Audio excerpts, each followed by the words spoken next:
Salut les amis et bienvenue dans la bibliothèque de l'étrange. On se retrouve aujourd'hui pour un nouveau bilan lecture. Et c'est un bilan lecture en demi-teinte parce qu'il y a des lectures que j'ai beaucoup aimées et d'autres lectures que j'aurais pu mieux apprécier si la fin aurait été différente. Mais ça, c'est surtout, je pense, mes goûts personnels. Je vais vous présenter tout ça dans les minutes à suivre. Sans plus attendre, le premier titre qui a été un coup de cœur monumental, c'est Midnight Sun de Christopher Pike. Je m'attendais pas du tout à ça. Le synopsis laisse entrevoir vraiment autre chose. En fait, ne vous fiez pas au synopsis, sinon vous allez être déçus parce que vous allez vous attendre à une histoire des fantômes, de la vie après la mort, et au final, c'est pas du tout ça, c'est pas du tout ça le propos. Il y a juste un petit passage qui parle de ce qui est présenté dans le résumé, mais au final, le sujet, l'essence même de ce roman s'y trouve ailleurs. Dans ce récit, on suit 5 personnages, 5 adolescents qui sont malades, qui sont en phase terminale, chacun une maladie différente, que ce soit un cancer des cerveaux, que ce soit un cancer des os, un cancer d'ovaire, je pense. En tout cas, leur sort, il est scellé. Ils se retrouvent dans un sort de pensionnat où ils vont passer leurs dernières heures. Dans ce contexte, ces 5 amis vont former le Midnight Club, un club où ils se retrouvent afin de se raconter des histoires, afin de se réconforter et de s'offrir le cœur, de montrer un peu de leur âme à travers ces histoires, et on découvre un peu leur personnalité à travers chaque récit qui est représenté ici. C'est un récit très poétique, c'est un récit mélancolique, on voit les différentes histoires de vie, on voit leurs espoirs, leurs désespoir surtout, parce qu'il leur reste très peu de chemin à faire dans ce monde. Leur vie, elle était vraiment très courte, des ados, et pourtant ils atteignent la fin, une fin qui ne va pas tarder à arriver. Et c'est triste, c'est vraiment triste. J'ai beaucoup aimé cette histoire, j'ai beaucoup aimé les histoires qui se rencontrent à l'intérieur de Midnight Club. J'ai beaucoup aimé la psychologie des personnages, notamment la psychologie d'Ilonka, un des personnages principaux de ce récit. On voit son espoir et on voit un peu son désir de vivre, cette non-acceptation de son destin tragique, et c'est vraiment un coup de cœur. Voilà ce que je veux vous dire. Sur la couverture, sur le dos du roman, on a un synopsis qui ne laisse pas entrevoir ça. Il nous fait penser à un roman un peu d'horreur, la jeunesse horrifique, parce qu'il nous fait un autre tableau. Selon cette couverture, il y a ces 5 amis qui se rencontrent chaque nuit à Midnight Club, et à un moment donné, ils font une promesse pour se revoir après la mort, pour qu'un d'entre eux vienne et leur donne un signe concernant la vie après la mort. Voilà, le synopsis laisse entrevoir autre chose, mais finalement, c'est un roman qui n'a rien à voir. Il parle de la complexité de la vie, de l'acceptation de son destin, et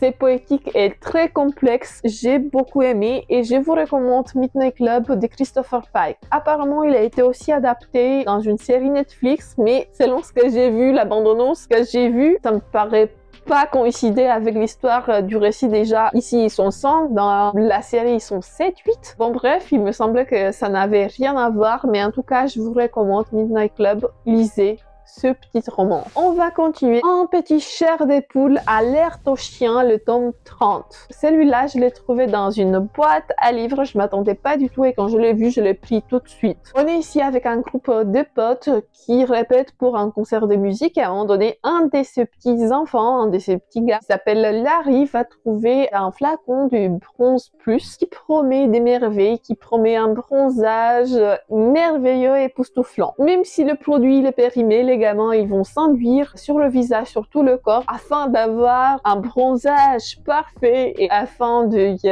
époustoufler la galerie lors de ce concert, mais rien ne se passe. Larry il part à la maison, sauf que le lendemain il y a des poils qui lui poussent un peu partout sur le visage, sur le menton, et le gamin il est désespéré, il est en pleine crise existentielle, et à partir de là son quotidien va basculer comme dans tous les chairs de poule. C'est une aventure un peu loufoque destinée plutôt aux jeunes enfants, mais aussi aux adultes, parce que je prends vraiment un bon moment à chaque fois quand je lis un chair de poule. Peut-être pas le premier, c'était pas le plus intéressant, mais celui-là vraiment j'ai passé un bon moment, et la fin c'était chouette. La fin, vraiment, je l'ai trouvé très chouette. Ces retournements des situations m'a beaucoup plu, et je vous le recommande si vous le trouvez N'hésitez pas, un petit chair de poule de temps en temps, ça fait du bien. On va passer maintenant à un tome qui normalement devait être dans un autre des lectures, mais je pense que je l'ai oublié. Je me rappelle pas de vous avoir parlé de ce petit récit, à part dans un book haul, dans un update. J'ai pas le souvenir. Je suis désolée si c'est un doublon, mais voilà, on va parler vite fait de Casper, l'adaptation du film. En vérité, ce petit roman, c'est l'adaptation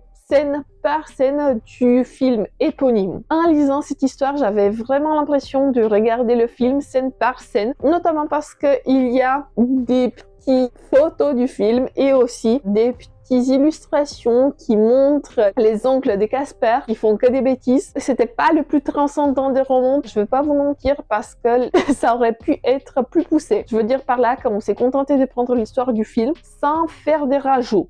Et je trouve ça un peu dommage, on aurait pu pousser un peu plus la psychologie des personnages, on aurait pu avoir plus de détails sur le passé de Casper, sur la manière dont il est arrivé à être un fantôme, mais aussi peut-être on aurait pu avoir un peu plus sur la psychologie de ses oncles et la psychologie de ce professeur, enfin ce professeur en paranormal, le gars qui va venir habiter dans la demeure de Casper et aussi de sa fille. Je trouvais cet aspect un peu dommage, un peu bâclé, mais cependant, c'est chouette parce que j'avais l'impression de retomber en enfance, de revoir un peu le film Casper. Voilà, c'est tout ce que je peux vous dire sur ce récit. Si vous le trouvez en occasion, pourquoi pas, mais sinon, ne l'achetez pas à neuf. On va passer maintenant à un petit tome des Black Lagoon, le tome 13, le dernier en date. Ce tome, je l'attendais depuis un bon moment. Ça fait 2 années que le tome 12 est sorti et finalement, le tome 13, il est apparu de nulle part. J'étais très contente, mais en même temps, je suis un peu dépitée parce que je me dis, le prochain tome, le tome 14, on va l'avoir dans 2-3 années et je vais oublier tout ce que j'ai lu jusqu'à présent déjà. Quand j'ai commencé ce tome 13, mes souvenirs du dernier tome, ils étaient un peu flous. Je me dis, oh, ça va pas le faire, je me rappelle pas trop, du coup j'ai dû lire un peu le synopsis, voir ce qui s'est passé. Mais bon, on va pas rajouter plus. Je sais qu'au Japon, la situation du manga n'est pas tout à fait rose, je sais qu'ils ont des problèmes de santé et je préfère que l'auteur il se soigne et qu'il écrit à son rythme, à sa manière et qu'il n'ait plus de problèmes de santé que faire un travail de bourrin et se retrouver après avec une maladie encore plus poussée. Voilà, je comprends tout à fait, la santé elle passe en premier, mais en tout cas c'est toujours un plaisir de lire un tome de Black Lagoon. Dans ce tome 13, l'équipe de mercenaires, parce qu'on est ici à Rwanapour, une ville où tous les pourritures, tous les têtes de la mafia se sont rassemblés, ils ont des territoires, ils se partagent des affaires un peu sales, lavage d'argent, prostitution, trafic d'armes, tout ce que vous voulez se trouve dans cette ville et nos protagonistes sont des mercenaires, ils travaillent pour les mafieux de la ville. Et dans ce tome 13, il y a un personnage qui va s'ajouter à l'équipe, un personnage qui était présent dans le tome antérieur et qui va commencer à nouveau à s'en charger des sales besognes de ces mafieux. J'ai beaucoup aimé, j'aime beaucoup l'évolution de nos personnages principaux, leur pensée, leur manière d'envisager la chose. Vraiment chouette, je vous le recommande. C'est pas trop tard de commencer Black Lagoon, surtout que les tomes sortent tous les X temps. Normalement, vous pouvez le trouver en occasion facilement, je pense. Je vous le recommande et pareil, si vous le souhaitez, il y a un animé de très bonne facture qui suit vraiment toute l'action du manga, du format papier. Je vous le recommande, c'est vraiment chouette. On va passer maintenant à un roman qui est en quelque sorte un flop, qui m'a pas transcendé. J'avais beaucoup plus d'attentes de Insectes de Maxime Chatham. J'avais adoré Le Signal, j'avais beaucoup aimé aussi L'Âme du Mal, un peu moins que Le Signal parce que Le Signal c'était le top du top pour moi, du surnaturel avec des scènes un peu trash et je m'attendais un peu que Insectes de cet auteur soit vraiment à la hauteur parce que j'avais entendu pas mal les choses de ce récit, je l'avais dans ma palle depuis un bon moment, je pense que depuis 1 an ou 2 et finalement je me suis dit ok c'est le moment, je vais le sortir de ma palle. Je l'ai sorti mais je vous avoue qu'il m'a pas transcendé, je l'ai trouvé assez plat. Peut-être que c'est pas de sa faute et que c'est moi le souci parce que moi j'aime pas trop les récits où on met en avant des enquêteurs de policiers. C'est pas à mon goût. J'aime pas les protagonistes qui sont des enquêteurs de policiers. Rares sont les exceptions. Et j'ai trouvé parfois le développement des personnages un peu mal vécu. Il y a certaines scènes où on présente la sexualité dans des personnages, d'une enquêtrice, et je voyais pas ce que ça pourrait rapporter au récit, je voyais pas un plus, c'était juste là pour être là, sans plus, sans rien. Voilà. Du coup, les personnages, la psychologie des personnages, je les trouvais pas ouf. Par contre, l'idée de base avec ces insectes qui pourront tuer des gens qui sont contrôlés un peu à distance, ça j'ai adoré. Mais par contre, j'ai trouvé qu'elle n'était pas exploitée à 100%. Je sais pas si vous l'avez lu et si vous avez eu le même ressenti que moi, mais j'ai pas ressenti de profondeur, j'ai pas ressenti vraiment en danger. Ce côté un peu horrifique, j'aurais préféré que l'auteur il se concentre surtout sur ce côté des insectes et qu'il nous pond un roman vraiment exceptionnel dans la veine horrifique. Je pense que j'aurais vraiment adoré, mais au final, c'était assez prévisible. Et les insectes, les scènes des insectes, c'était chouette, mais c'était trop ponctuel. On les avait par-ci, par-là, et après, on se concentrait surtout sur l'enquête de nos deux personnages, le personnage masculin et féminin, que je trouvais pas assez intéressant, et c'est tout. Voilà, c'est mon ressenti sur ce Chatham. J'avais beaucoup d'attentes, mais au final, je l'ai trouvé plat et pas assez à la hauteur. Peut-être que vous aurez un autre ressenti, un autre avis sur ce roman, je l'espère pour vous, mais en tout cas, pour moi, ça ne l'a pas fait à 100%. Un autre titre que je n'ai plus dans ma bibliothèque, mais dont la couverture va s'afficher ici ou de ce côté-là, c'est Deadheads de Reginald Hill. Je l'avais trouvé dans une boîte à livres en anglais, je me suis dit que c'est chouette, en plus c'est une édition Oxford, je trouvais ça assez chouette, mais au final, après l'avoir lu, je me suis rendu compte que c'était une version abrégée, parce que ces messieurs, ils disent pas au tout début, ils disent dans la postface. Oui.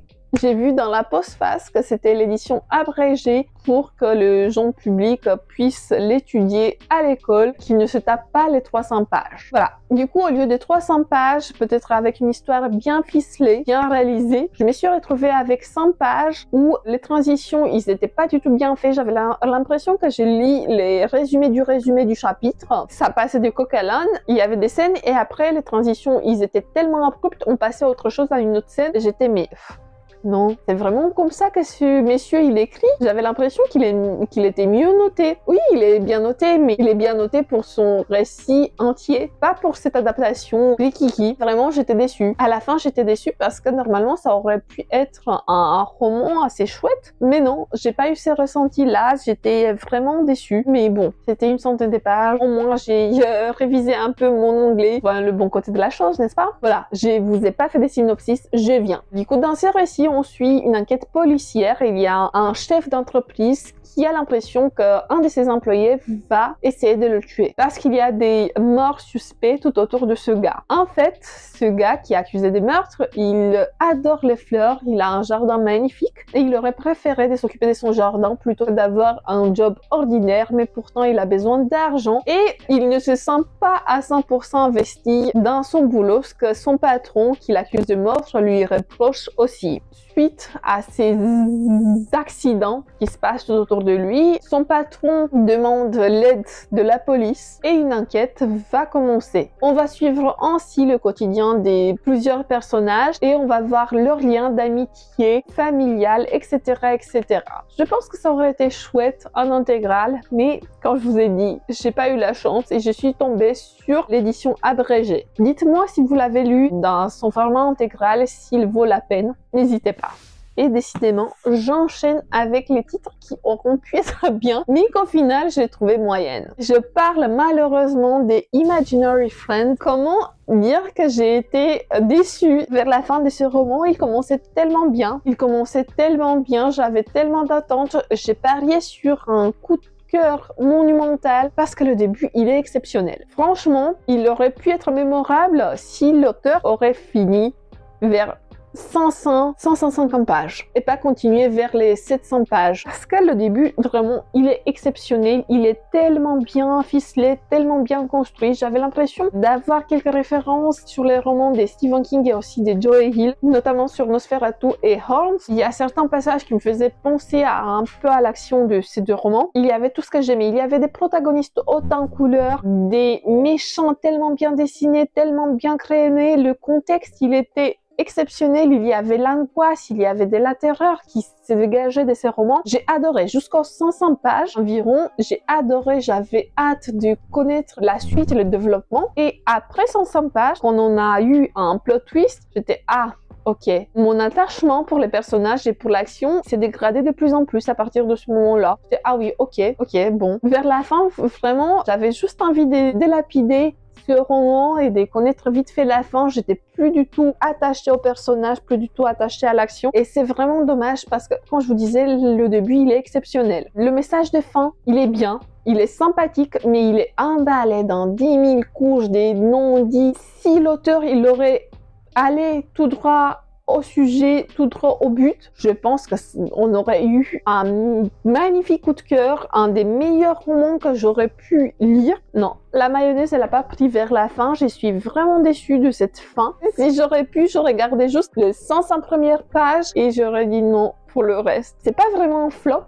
parce que j'ai adoré plus de la moitié du roman, je l'ai adoré, je l'ai dévoré. J'ai beaucoup aimé ces personnages tourmentés, nos protagonistes qui ont vécu pas mal des choses tragiques. Non, il m'a abandonné vers la fin. Si vous voulez le tester, il existe en version française, il s'appelle L'Ami Imaginaire. Moi, je l'ai lu en anglais. Je ne sais pas si je l'ai précisé au tout début, mais bon, bref. Et allons maintenant au synopsis. On va faire vite. On suit ici Christopher qui a 7 ans. Il vient d'aménager avec sa mère dans une nouvelle ville parce qu'ils ont fui le contexte, disons, familial et ils se sont installés dans cette nouvelle bourgade. Après leur installation, à un moment donné de l'intrigue, Christopher, il disparaît pendant quelques jours et quand il retourne à la civilisation, qui retourne à la maison après avoir erré dans la forêt qui entoure sa maison, il n'est pas seul. Il est accompagné par quelque chose ou par quelqu'un qui peut-être n'est pas si bien intentionné que ça, on sait rien. Christopher, maintenant, il est mandaté d'une mission. Lui seul, il peut sauver la ville, il peut sauver sa famille, ses amis, ses potos, toute la ville entière. C'était chouette. En tout cas, le début, il est vraiment chouette. Je vous recommande en tout cas de le tester. Si vous avez un peu de temps, n'hésitez pas parce que c'est quand même un gros bon investissement. Il y a 700 pages. Voilà, L'Ami Imaginaire de Stephen Chbosky. Et on va finir maintenant les chroniques sur une note positive. Mais ne partez pas après ça parce qu'il y a quand même un petit animé. Revenons. Histoire courte des Junji Ito. Comme vous savez déjà, j'adore les dessins et les histoires des Junji Ito. Ça n'a fait pas exception. Je connaissais une grosse partie de ces histoires parce qu'ils ont été adaptés en animé l'année dernière ou il y a 2 ans. Je me rappelle pas exactement, mais en tout cas, ils sont disponibles en ligne, en streaming. C'est un pur plaisir de les retrouver dans cette collection. Il y a certaines histoires plus noires que d'autres. Il y a certaines histoires dont la fin, elle est un peu abrupte. J'ai dit ok, c'est tout. Mais le dessin des Junji Ito fait que toutes ces histoires, toutes ces situations absurdes sont tellement bien mises en avant, l'horreur il est tellement bien mise en avant que c'est exceptionnel. Je pense que mes 2 histoires, voire 3 histoires préférées dans ces recueils, c'est La chaise humaine qui est une adaptation de la nouvelle de Rampo, Edogawa Rampo. J'avais adoré, je connaissais pas l'histoire de base mais je vais me la procurer à un moment donné parce que j'aime bien cet auteur japonais. Également j'ai beaucoup aimé La lécheuse qui est une histoire dégueulasse, c'est une histoire directement issue de l'imagination du Junji Ito, mais j'ai beaucoup aimé. Et aussi le petit chapitre, la petite histoire qui parle des Kazuo Umezu, un autre maître de l'horreur que Junji Ito adorait quand il était enfant. Moi, j'ai lu juste le premier tome de l'école emportée et que j'avais beaucoup aimé. Et je pense qu'à l'avenir, je vais découvrir un peu plus la bibliographie de cet auteur parce qu'il y a des thèmes, des mangas qui me donnent vraiment envie. Voilà ce qui est des histoires courtes des Junji Ito. C'est un recueil de nouvelles que je vous recommande chaudement. Et comme je vous disais tout à l'heure, on va parler maintenant d'un petit animé des Junji Ito. On va pas s'éloigner de l'horreur, n'est-ce pas, parce que l'horreur fait du bien dans la vie. Je vais vous parler de Spiral, l'animé Spiral qui a été adapté récemment et qui est disponible, il me semble, sur HBO Max. J'ai adoré cette adaptation qui est en 5 épisodes. Les dessins sont en noir et blanc comme le manga. Tout est là.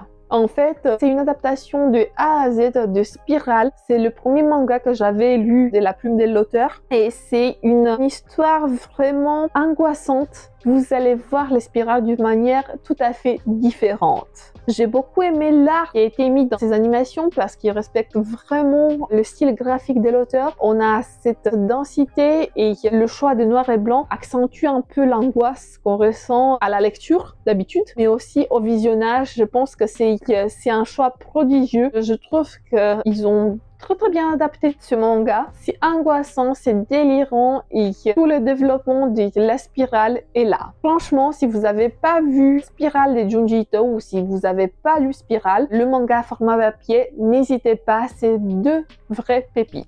Voilà les amis, on va finir sur cette note positive. J'espère que vous avez bien aimé cette vidéo. N'hésitez pas à me dire en commentaire si vous avez lu un de ces titres. En tout cas, je vous fais plein bisous. Que les chats soient avec vous. Ciao tout le monde. Bisous.